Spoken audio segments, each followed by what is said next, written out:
अथ श्री भागवत पुराण कथा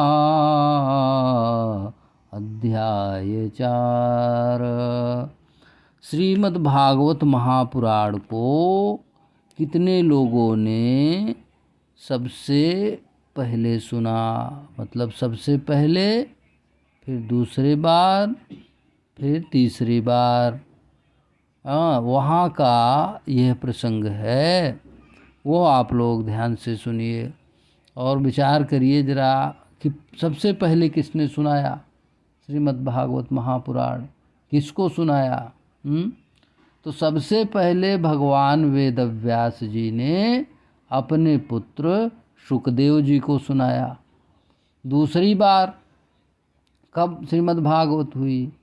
दूसरी बार श्रीमद् भागवत महापुराण को वेदव्यास जी के लड़के पुत्र श्रीमान शुकदेव मुनिवर, उन्होंने सुनाया महाराज परीक्षित जी को, और परीक्षित जी को दूसरी बार सुनाया। तो तीसरी बार किसने सुना? तीसरी बार एक जो आपने कल हमने निवेदन किया अध्याय, उसमें एक धुंधकारी नाम का व्यक्ति था जो प्रेत हो गया था। तो उसके भाई जो गोकर्ण थे, गाय से उत्पन्न हुए थे, ऋषि के आशीर्वाद के कारण उन्होंने वह श्रीमद् भागवत पुराण की वही कथा अपने भाई के उद्धार, धुंधकारी के उद्धार के लिए सुनाया। तो धुंधकारी का उद्धार हुआ। ये तीसरी बार कथा हुई प्राचीनतम में। और चौथी बार यह बात आई कि भगवान से इन लोगों ने प्रार्थना किया, गोकर्ण ने, कि महाराज हम लोग भी तो सुने, बाकी श्रोता सुने, ये सब क्यों नहीं मुक्त हुए। तो चौथी बार कथा स्वयं गोकर्ण जी ने सुना, मतलब वहाँ हुई, गोकर्ण जी ने कहा और सब लोगों ने सुना, जिसमें भगवान श्री हरि नारायण स्वयं, श्री कृष्ण नारायण स्वयं अपने पार्षदों के साथ उपस्थित हुए और गोकर्ण जी को अपने लोक में ले गए।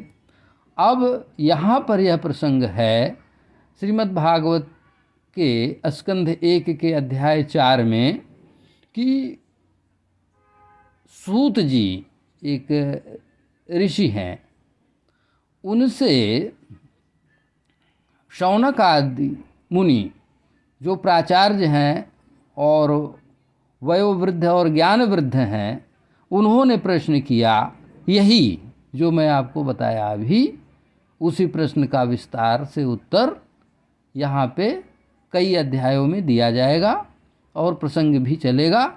इसलिए आप लोग ये अध्याय 4 सुनिए, श्रद्धापूर्वक श्रवण करिए।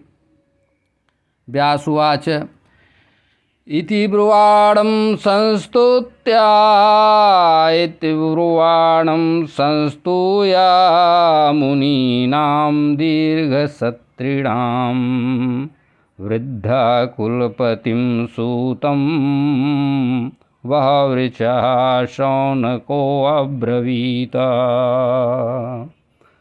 सूत जी के बचनों को सुनकर मुनिगण अति हर्षित हुए, दीर्घ यज्ञ में मग्न थे वे सभी। सूत जी की वंदना कर उनकी स्तुति किए। तब वृद्ध कुलपति शौनक जी जो ऋग्वेद के ज्ञाता थे, जो ऋग्वेद के ज्ञाता थे, सूत जी को संबोधित करके सादर वचन कहे ये, श्री राम जय राम जय जय राम। शौनक जी बोले, आगे देखिए श्लोक 2 से शौनक जी बोल रहे हैं। यहाँ पे ये देखिए स्पष्ट आ गया, ये आप देखिए। सूत सूत महाभाग वदनो वदतां वर कथां भागवतीं पुण्यां यदाह भगवान शुकः। और ये अपना इसका अनुवाद सुन लीजिए, अर्थ इससे स्पष्ट हो जाएगा। हे सूत जी, आप परम भाग्यशाली हैं और वक्ताओं में हैं श्रेष्ठ महान। दिव्य भागवत की कथा सुनाइए, जो कथा कहे हैं पूर्व में श्री शुक देव महान। ये फिर आगे श्लोक 3। कस्मिन् युगे प्रवृत्तेऽयं स्थाने वा केन हेतुना कुतः संचोदितः कृष्णः कृतवान् संहितां मुनिः। श्री राम जय जय राम। किस युग में किस कारण यह पावन ग्रंथ बनाया गया है, कहाँ और कैसे व्यासदेव जी ने प्राप्त करके सुखदेव द्वारा सुनाया गया है, कहाँ और कैसे सुखदेव जी पाए, जो उनके द्वारा सुनाया गया है। श्री राम जय जय राम। अब श्लोक 4 देखिए, ये श्लोक 4 है।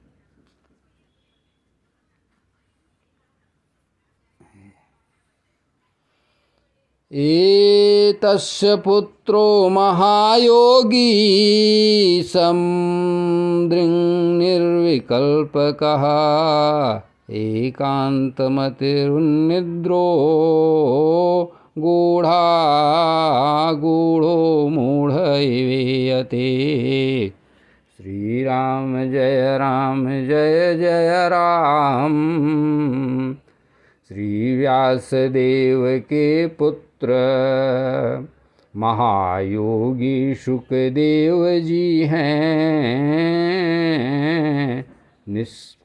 निष्काम जिस प्रकार आत्मज्ञान में सदा लीन रहते थे, छोड़ दिए सारा संसार। श्री राम जय जय राम। अब 5वां श्लोक आप लोग देख रहे हैं, जो इस प्रकार है। 5वां श्लोक श्रीमद् भागवत के 4थे अध्याय 1 स्कंध का। दृष्ट्वानुयान्तं ऋषिमात्मजमप्यनग्नं देव्यो ह्रिया परिदर्दुर्नसुतस्य चित्रम्। देव्यो ह्रिया परिदधुर्नसुतस्य चित्रम्। तद्वीक्ष्य पृच्छति मुनौ जगदुस्तवास्ति। स्त्री पुंभिदाना तु सुतस्य विविक्त दृष्टेः।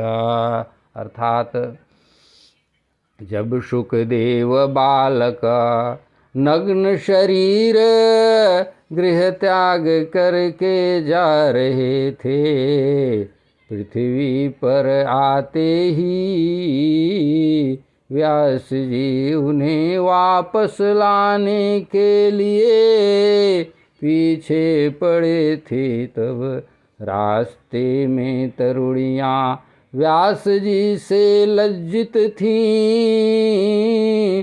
सुखदेव से शरमाई नहीं।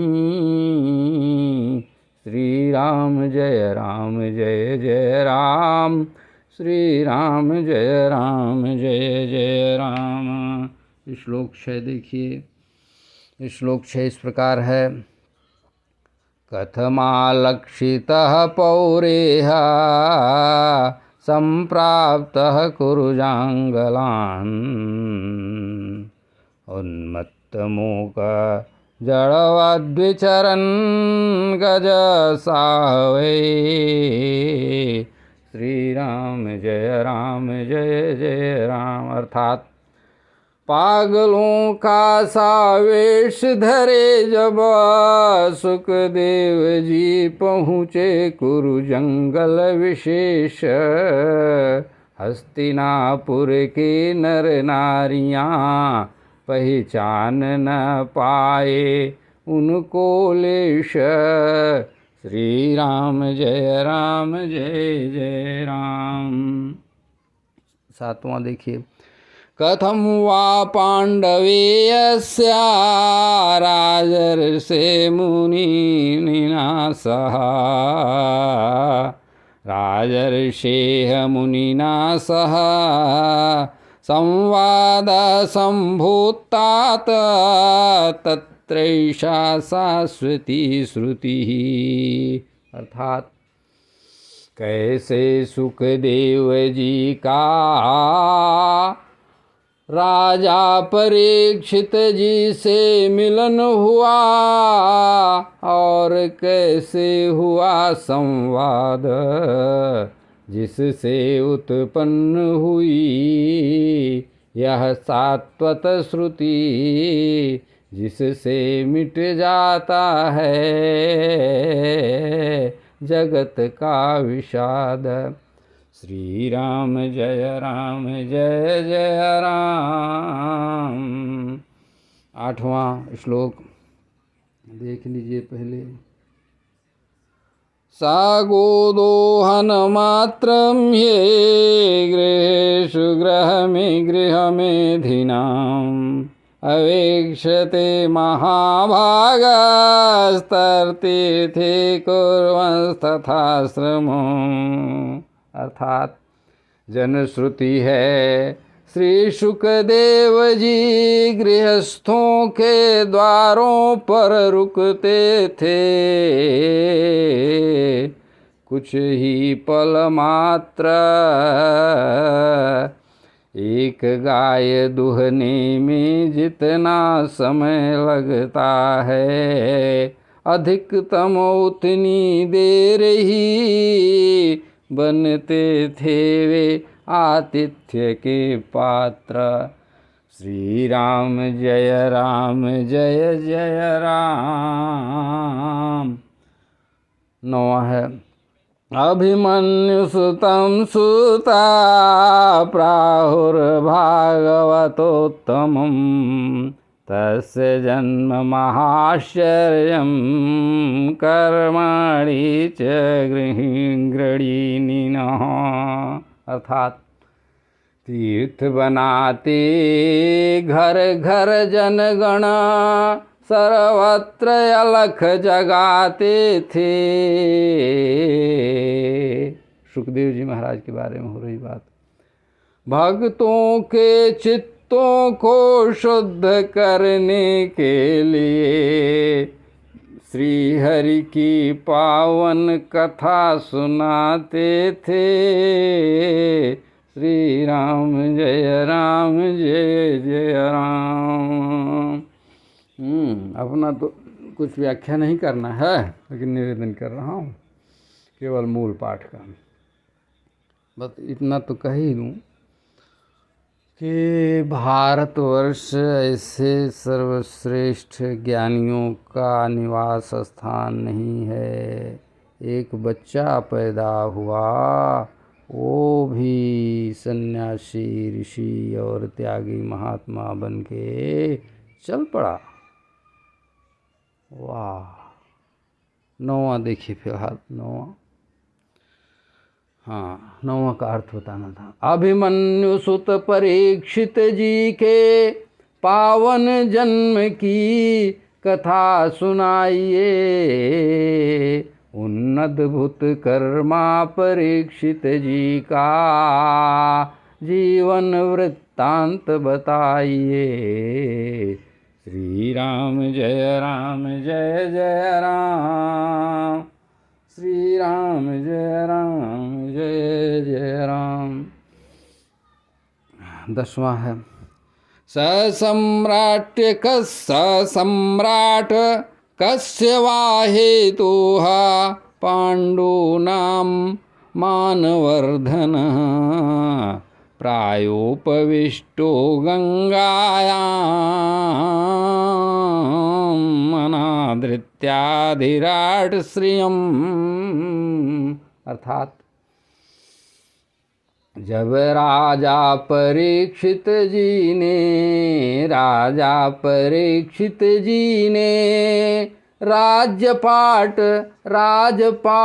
क्यों छोड़ कर पांडव कुल मानवर्धन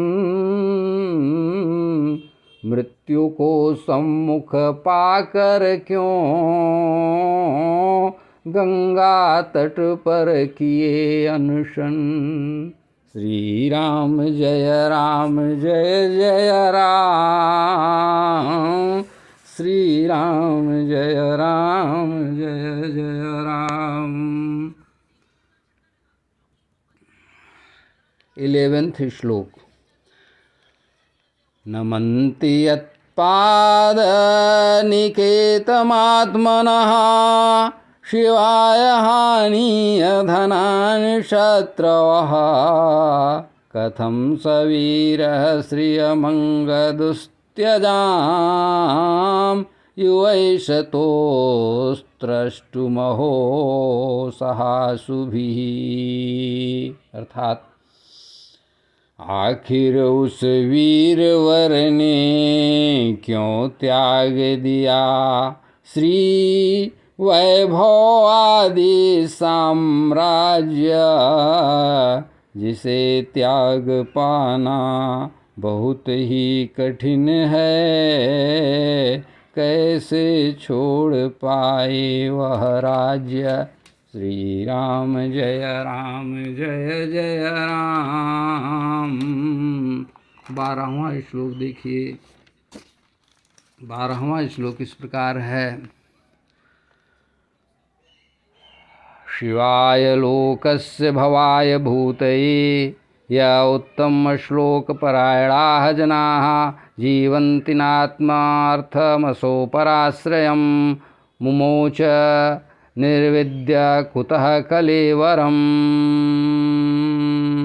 अर्थात उत्तम श्लोक परीक्षित महाराज क्यों जनहितार्थ त्याग किए स्वीकार,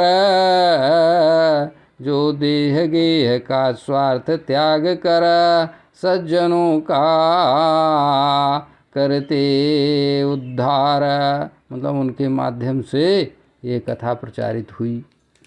जब राजा सुनेगा तो उनके जो धर्म संगत प्रजा है वो जरूर सुनेगी, इसलिए प्रचार हुआ।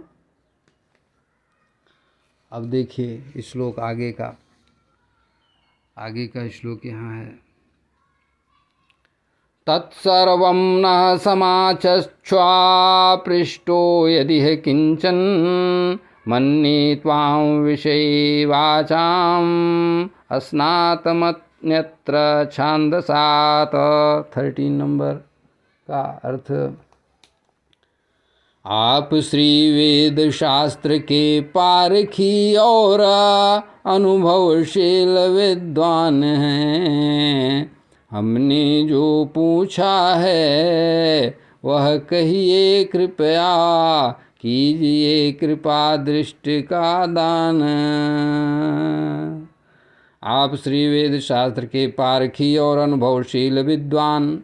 आप श्री हैं वेद शास्त्र के पारखी और अनुभवशील विद्वान। हमने जो पूछा है वह कहिए, कृपया कीजिए कृपा दृष्टिदान। यह किसने पूछा? और किससे पूछा? अरे यह पूछा प्राचार्य, वयोवृद्ध, ज्ञान वृद्ध और ऋग्वेद के महान ज्ञाता धर्म धुरंधर ऋषि शौनक जी ने।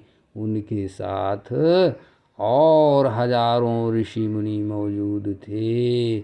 और पूछा किससे? श्री सूत जी से पूछा। तो सूत जी बोले, श्लोक 14वां देखिए।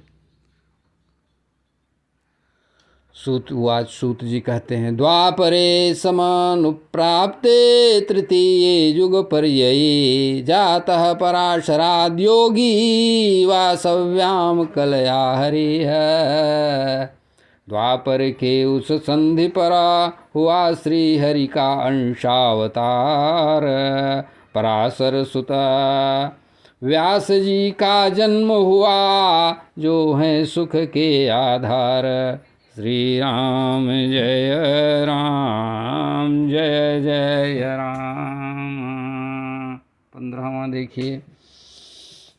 सरस्वती नदी के पावन तट पर बैठे थे कभी वेद व्यास जी। सूर्य देव के उदित होने पर वेद व्यास जी सरस्वती नदी के तट पर, सरस्वती नदी के पावन तट पर बैठे थे कभी वेद व्यास जी। एकांत स्थान पर सूर्य देव के उदित होने पर नित्य कर्म किए तथा आचमन ध्यान कर। श्री राम जय राम, जय जय राम। ये सूत जी बोल रहे हैं। अब आप लोग श्लोक देखते रहिए और मैं हिंदी में साधारण अर्थ निवेदन कर देता हूँ, उससे समय बचेगा। समय बचने का नहीं, हम तो लंबे समय तक बोल सकते हैं, लेकिन लोग सुनते हैं कि देखते कम समय है, बड़ा मुश्किल है। हंसना भी ज़रूरी है, और अगर हम किसी वीडियो में हंसे नहीं, हंसाए नहीं, तो फिर आनंद कैसे आएगा? भगवान खुद आनंद कंद है, और आनंद कंद नहीं, आनंद कंद घन है। हाँ, इसलिए चलिए लंबा नहीं बोलेंगे, हंसते रहिए सब लोग, आनंद भी लेते रहिए। अब 16 में बोलता हूँ और उसके आगे भी बोलता जाऊँगा इस अध्याय के पूरा होने तक। त्रिकालज्ञ दर्शी त्रिकालदर्शी वे मुनिवर देख रहे थे। कौन मुनिवर? वेदव्यास जी। त्रिकालदर्शी वेदव्यास मुनिवर देख रहे थे युग का रूप विकराल। यो विकराल रूप अभी आ गया है, यो पहले ही देख रहे थे, इसके बाद वाला भी देख लिए थे, ऐसा नहीं, वो समय वाला भी, मैंने इससे पहले वाला भी। त्रिकालदर्शी वे मुनिवर देख रहे थे युग का रूप विकराल, जिसमें लोग अल्पायु, मतिहीन और श्रद्धाहीन हुए हैं बेहाल। यह कि लोग भौतिकवादी भाव और शक्ति विहीन हो गए हैं। आगे इनकी क्या दशा होगी, जो अज्ञानतावश भोग विलास मद में खो गए हैं। दिव्य दृष्टि से मुनिवर देख रहे थे आज का भी यह छोर देख रहे थे कि वर्ण आश्रम का क्या होगा, इत्यादि चिंता में थे विभोर, इत्यादि चिंतन में थे विभोर। यज्ञ कर्म की शुद्ध हेतु वेद का कर्म और ज्ञान है जो, वेद का 4 विभाग तो कर दिया हूँ जिससे जन समुदाय को सुलभ हो। वेद व्यास जी ने ही 4 विभाग किया। ऋग्वेद यजुर्वेद आगे आएगा। ऋग यजु साम अथर्ववेद नाम दिए हैं वेद के अभिराम। पंचम वेद पुराण इतिहास बना दिए हैं कि लोगों को मिले सुख और विश्राम। श्री राम जय राम, जय जय राम। यहाँ 20वां श्लोक हो गया। ये देखिए 20वें श्लोक का अर्थ बताया। अब कुछ श्लोक और हैं, वो भी धैर्यपूर्वक और आनंद के साथ सुन लीजिए। तो 21 अब यहाँ पे है, देखिए 21 यहाँ से शुरू है। वहाँ पैल ने ऋग्वेद संभाला, सामवेद जैमिनी मुनि। यही कौन जैमिनी? जो अभी जैमिनी नाम रखा है ना गूगल ने, उन्हीं के नाम पे नाम रखा है तो अपना भारतीय ना करके, क्या उसका जो मुख्य अधिकारी है, हाँ वो। वहाँ पैल ने ऋग्वेद संभाला, सामवेद जैमिनी मुनि। यजुर्वेद को वैशंपायन ऋषि तथा अथर्ववेद को सुमंत मुनि। इतिहास पुराणों का उत्तरदायित्व मेरे पिता श्री रोमहर्षण जी ने स्वीकार किया। उन ऋषियों के शिष्य प्रशिष्य मुनिजनों ने अपनी अपनी शाखाओं का विस्तार किया। 22वां हो गया, 23वां देखिए। इस युग के लोग अल्पबुद्धि होने से असमर्थ हैं कि समझें इस विज्ञान को, अतः यह विभाग किए इसलिए कि सहजता से समझ पाएं सभी इस ज्ञान को। क्योंकि ये अतः नहीं, पहले वेद एक ही था, वेद एक ही था, तो उन्होंने ये मतलब उन्होंने विभाग कर दिया है। क्यों किया? इस युग के लोग अल्पबुद्धि होने से असमर्थ हैं समझ पाने में इस विज्ञान को, अतः यह विभाग कर देता हूँ कि सहजता से समझ पाएं वेदों के गूढ़ ज्ञान को सभी लोग। अतः कृपा निधान श्री वेद व्यास भगवान जी ने इन्हें सरल कर दिया है। भगवान श्री नारायण हरि के अंशावतार हैं, उन्होंने यह सर्वसुलभ कर दिया है। श्री वेद व्यास भगवान महाराज जी की जय। श्री राम जय राम जय जय राम। आगे देखिए 25वां यहाँ पे है, ये 25 पढ़ लीजिए। स्त्री शूद्र विजातियों को वेदों का अधिकार नहीं है, वो विचार कर रहे हैं, जबकि महाभारत सबके लिए है, कृतोपकार सही है। प्राणियों के हित में लगे रहे मुनि व्यास जी सदा ही, परंतु मन को संतोष नहीं हो रहा था, चित्त था अशांत। तभी सरस्वती नदी के पावन तट पर एकांत में विश्राम करते खिन्न मन थे वे धर्मवेत्ता, मन ही मन यह विचार करते। क्या विचार कर रहे थे? जबकि गुरुजनों अग्नि और वेदों का ध्यान मैंने रखा है पूरा, अनुशासन का पालन भी कर दिया है, परंतु कुछ न कुछ रह गया अधूरा। ऐसा विचार कर रहे हैं कि कुछ न कुछ तो रह गया भाई कहने को, जबकि सब कुछ रच दिया। अब विचार कर रहे हैं, चिंतन कर रहे हैं, सोच रहे हैं, जबकि महाभारत में सब रच दिया है और सबका पथ आसान कर दिया।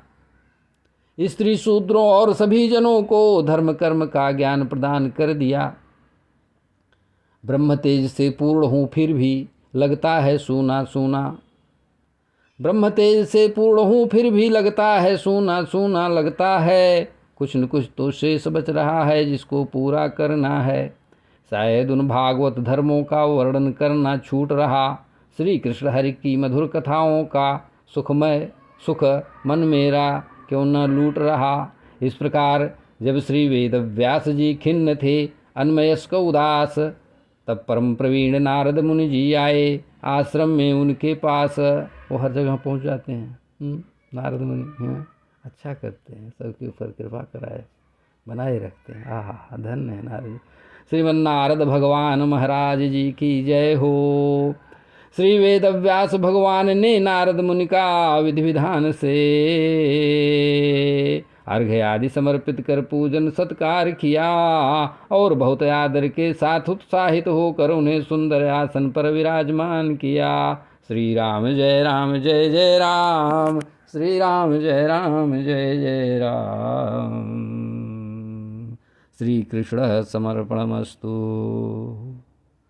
यह आप लोग इसके बाद सुनाएंगे और भगवान की इच्छा से बस नेक्स्ट डे ही सुनाएंगे। श्री राम जय जय राम। श्री राम।